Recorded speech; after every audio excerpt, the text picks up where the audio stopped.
नमस्कार दोस्तों, आज हम कहानी की अगली कड़ी में मुंशी प्रेमचंद जी द्वारा लिखित कहानी कर्मों का फल सुनते हैं। लेकिन उससे पहले आप सभी लोग से एक विनम्र अनुरोध है कि अगर चैनल पर नए हैं तो चैनल को सब्सक्राइब जरूर कीजिएगा। तो चलिए शुरू करते हैं कहानी कर्मों का फल। मुझे हमेशा आदमियों के परखने की सनक रही है और अनुभव के आधार पर कह सकता हूँ कि यह अध्ययन जितना मनोरंजक, शिक्षाप्रद और उद्घाटनों से भरा हुआ है उतना शायद और कोई अध्ययन न होगा। लेकिन अपने दोस्त लाला साइद लाल से बहुत अरसे तक दोस्ती और बेतकल्लुफ़ी के संबंध रहने पर भी मुझे उनकी थाह न मिली। मुझे ऐसे दुर्बल शरीर में ज्ञानियों की सी शांति और संतोष देखकर आश्चर्य होता था, जो एक नाजुक पौधे की तरह मुसीबतों के झोंकों में भी अचल और अटल रहता था। जो वह बहुत ही मामूली दर्जे का आदमी था, जिसमें मानव कमजोरियों की कमी न थी। वह वादे बहुत करता था, लेकिन उन्हें पूरा करने की ज़रूरत नहीं समझता था। वह मिथ्याभाषी न हो लेकिन सच्चा भी न था। बेमुरवत न हो लेकिन मुरवत छिपी रहती थी। उससे अपने कर्तव्य पर पाबंद रखने के लिए दबाव और निगरानी की ज़रूरत थी। किफ़ायत सारी के उसूलों से बेखबर, मेहनत से जी चुराने वाला, उसूलों का कमज़ोर, एक ढीला ढाला मामूली आदमी था। लेकिन जब कोई मुसीबत सिर पर आ पड़ती तो उसके दिल में साहस और दृढ़ता की वह ज़बरदस्त ताकत पैदा हो जाती थी जिसे शहीदों का गुण कह सकते हैं।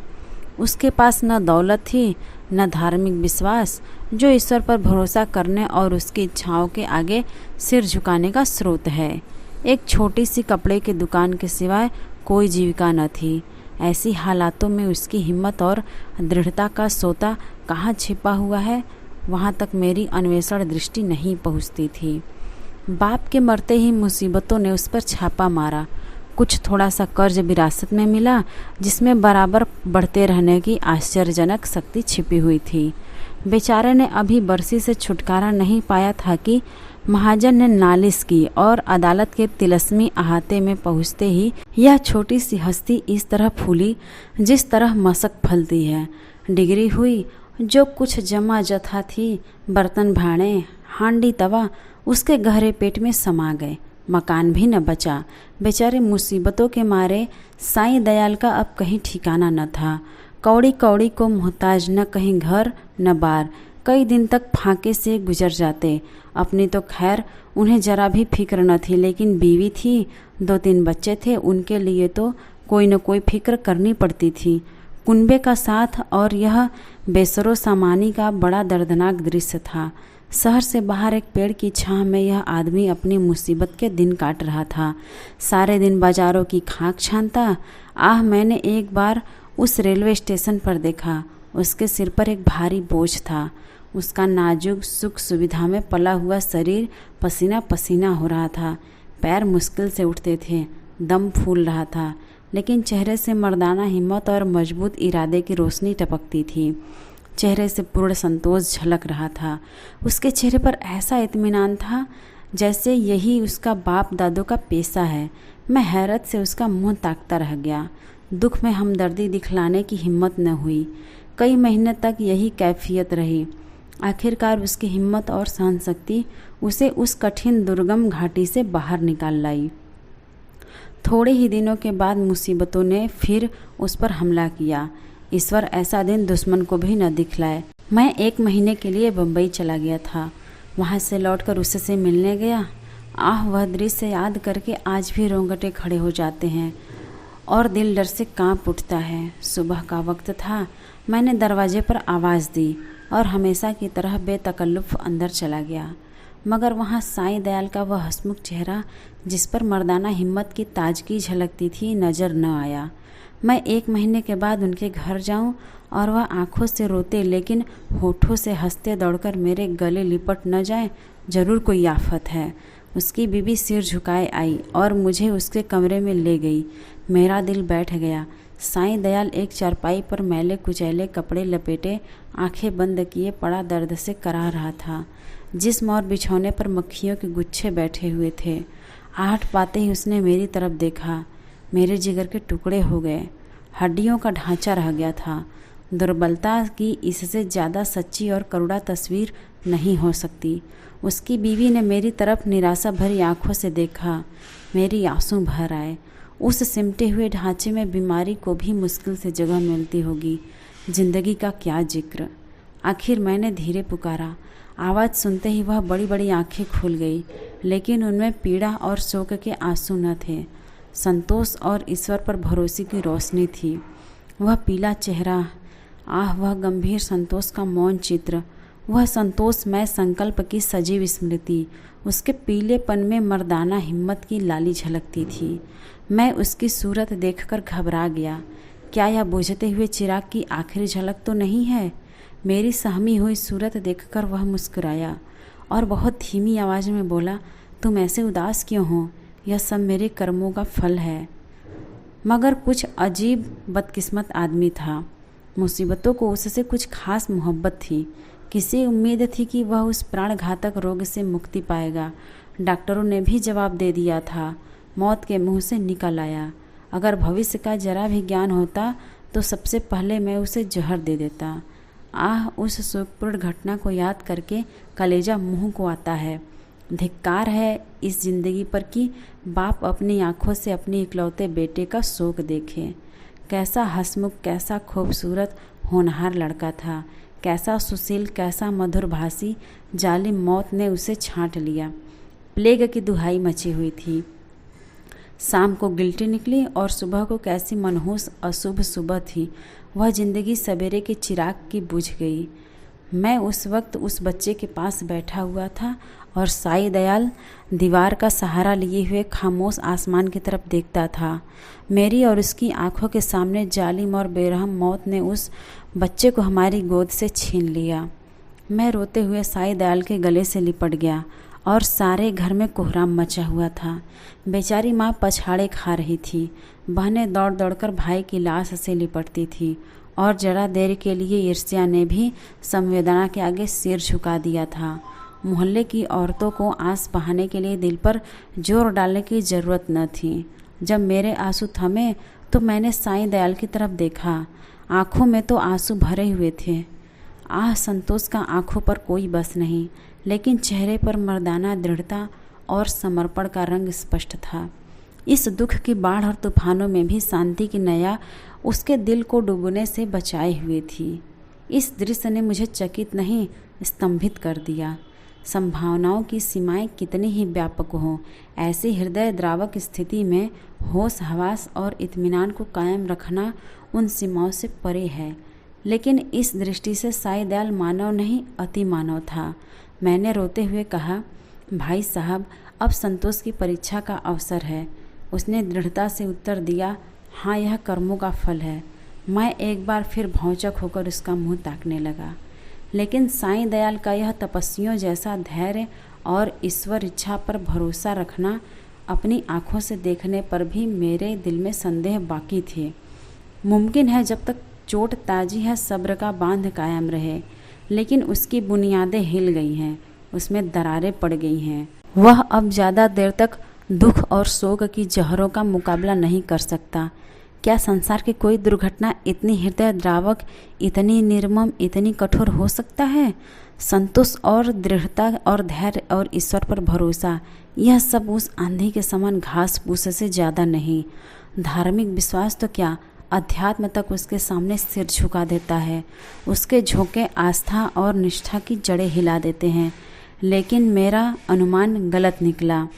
साईं दयाल ने धीरज को हाथ से न जाने दिया। वह बदस्तूर जिंदगी के कामों में लग गया। दोस्तों की मुलाकातें और नदी के किनारे की सैर और मेलों की चहल पहल, इन दिलचस्पियों में उसके दिल को खींचने की ताकत अब भी बाकी थी। मैं उसकी एक एक क्रिया को, एक एक बात को गौर से देखता और पढ़ता। मैंने दोस्ती के नियम कायदों को भुलाकर उसे उस हालत में देखा जहाँ उसके विचारों के सिवा और कोई न था। लेकिन उस हालत में भी उसके चेहरे पर वही पुरुषोचित धैर्य था और शिकवे शिकायत का एक शब्द भी उसकी जुबान पर नहीं आया। इस बीच मेरी छोटी लड़की चंद्रमुखी निमोनिया की भेंट चढ़ गई। दिन के धंधे से फुर्सत पाकर जब मैं घर पर आता और उसे प्यार से गोद में उठा लेता तो मेरे हृदय को जो आनंद और आत्मिक शांति मिलती थी उसे शब्दों में नहीं व्यक्त कर सकता। उसकी अदाएं सिर्फ दिल को लुभाने वाली नहीं, गम को भुलाने वाली हैं। जिस वक्त वह हुमक कर मेरी गोद में आती तो मुझे तीनों लोक की संपत्ति मिल जाती। उसकी शरारतें कितनी मनमोहक थी। अब हुक्के में मज़ा नहीं रहा, कोई चिलम को गिराने वाला नहीं, खाने में मज़ा नहीं आता, कोई थाली के पास बैठा हुआ उस पर हमला करने वाला नहीं। मैं उसकी लाश को गोद में लिए बिलख बिलख कर रो रहा था। यही जी चाहता था कि अपनी ज़िंदगी का खात्मा कर दूं। एकाएक मैंने साईं दयाल को आते देखा। मैंने फौरन आंसू पोंछ डाले और उस नन्ही सी जान को ज़मीन पर लिटाकर बाहर निकल आया। उस धैर्य और संतोष के देवता ने मेरी तरफ संवेदनशील की आंखों से देखा और मेरे गले से लिपटकर रोने लगा। मैंने कभी उसे इस तरह चीखें मारकर रोते नहीं देखा। रोते रोते उसे हिचकियाँ बंध गई, बेचैनी से बेसुध और बेहार हो गया। यह वही आदमी है जिसका इकलौता बेटा मरा और माथे पर बल नहीं आया। यह काया पलट क्यों?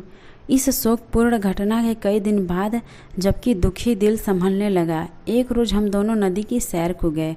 शाम का वक्त था। नदी कहीं सुनहरी, कहीं नीली, कहीं काली, कहीं थके हुए मुसाफिर की तरह धीरे धीरे बह रही थी। हम दूर जाकर एक टीले पर बैठ गए, लेकिन बातचीत करने को जीना चाहता था। नदी के मौन प्रवाह ने हमको भी अपने विचारों में डुबो दिया। नदी की लहरें विचारों की लहरों को पैदा कर देती हैं। मुझे ऐसा मालूम हुआ कि प्यारी चंद्रमुखी लहरों की गोद में बैठी मुस्करा रही है। मैं चौंक पड़ा और अपने आंसुओं को छिपाने के लिए नदी में मुंह धोने लगा। साईं दयाल ने कहा, भाई साहब, दिल को मजबूत करो, इस तरह कूढ़ोगे तो ज़रूर बीमार हो जाओगे। मैंने जवाब दिया, ईश्वर ने जितना संयम तुम्हें दिया है उसमें से थोड़ा सा मुझे भी दे दो। मेरे दिल में इतनी ताकत कहाँ। साईं दयाल मुस्कुराकर मेरी तरफ ताकने लगे। मैंने उसी सिलसिले में कहा, किताबों में तो दृढ़ता और संतोष की बहुत सी कहानियाँ पढ़ी हैं, मगर सच मानो कि तुम जैसा दृढ़ कठिनाइयों में सीधा खड़ा रहने वाला आदमी आज तक मेरी नज़र से नहीं गुजरा। तुम जानते हो कि मुझे मानव स्वभाव के अध्ययन का हमेशा से शौक़ है, लेकिन मेरे अनुभव में तुम अपनी तरह के अकेले आदमी हो। मैं यह मानूंगा कि तुम्हारे दिल में दर्द और घुलावट नहीं है, उसे मैं अपनी आँखों से देख चुका हूँ। फिर इस ज्ञानियों और संतोष और शांति का रहस्य तुमने कहाँ छिपा रखा है? तुम्हें इस समय यह रहस्य मुझसे कहना पड़ेगा। साईं दयाल कुछ सोच विचार में पड़ गया और ज़मीन की तरफ ताकते हुए बोला, यह कोई रहस्य नहीं, मेरे कर्मों का फल है। यह वाक्य मैंने चौथी बार उसकी ज़बान से सुना और बोला, जिन कर्मों का फल ऐसा शक्तिदायक है, उन कर्मों की मुझे भी कुछ दीक्षा दो। मैं ऐसे फलों से क्यों वंचित रहूं? साईं दयाल ने व्यथापूर्ण स्वर में कहा, ईश्वर न करे कि तुम ऐसा कर्म करो और तुम्हारी ज़िंदगी पर उसका काला दाग लगे। मैंने जो कुछ किया है वह मुझे ऐसा लज्जाजनक और ऐसा घृणित मालूम होता है कि उसकी मुझे जो सज़ा मिले मैं उसे खुशी के साथ झेलने को तैयार हूँ। मैंने एक ऐसे पवित्र खानदान को, जहाँ मेरा विश्वास और मेरी प्रतिष्ठा थी, अपनी वासनाओं की गंदगी में लिथेड़ा, और एक ऐसे पवित्र हृदय को जिसमें मोहब्बत का दर्द था, जो सौंदर्य वाटिका की एक अनोखी नई खिली हुई कली थी और सच्चाई थी। उस पवित्र हृदय में मैंने पाप और विश्वासघात का बीज हमेशा के लिए बो दिया। यह पाप है जो मुझसे हुआ है और उसका पल्ला उन मुसीबतों से बहुत भारी है जो मेरे ऊपर अब तक पड़ी है या आगे चलकर पड़ेंगी। कोई सज़ा, कोई दुख, कोई क्षति उसका प्रायश्चित नहीं कर सकती। मैंने सपने में भी न सोचा था कि साईं दयाल अपने विश्वासों में इतना दृढ़ है। पाप हर आदमी से होते हैं। हमारा मानव जीवन पापों की एक लंबी सूची है। वह कौन सा दामन है जिस पर यह काले दाग न हों? लेकिन कितने ऐसे आदमी हैं जो अपने कर्मों की सजाओं को इस तरह उदारतापूर्वक मुस्कुराते हुए झेलने के लिए तैयार हों। हम आग में कूदते हैं लेकिन जलने के लिए तैयार नहीं होते। मैं साईं दयाल को हमेशा इज्जत की निगाह से देखता हूँ। इन बातों को सुनकर मेरी नज़रों में उसकी इज्जत तिगुनी हो गई।